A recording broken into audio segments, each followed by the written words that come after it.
కూడా ప్రభు సన్నిధిలో మన దుఃఖాలు ఏమున్నాయో, దేనికి మనం కన్నీరు కారుస్తున్నామో, ఆరోగ్యం కొరకో, అవసరం కొరకో, ఆయుష్ కొరకో, లేకపోతే ఐశ్వర్యం కొరకో, లేకపోతే మార్పు కొరకో, దేని కొరకు మనం కన్నీరు కారుస్తున్నామో తెలియదు. కానీ మన దుఃఖ దినాలు దేవుడు సమాప్తం చేస్తానంటున్నాడు.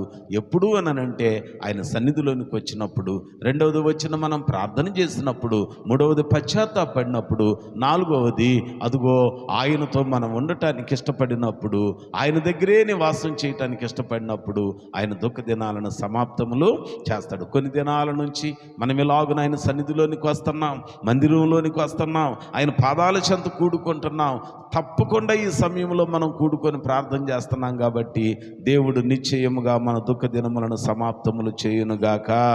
మన కోరుకున్న కోరికలన్నీ నెరవేర్చి మేలు చేయునుగాక.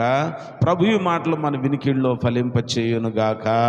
ప్రార్థన చేద్దాం అందరం. కొద్ది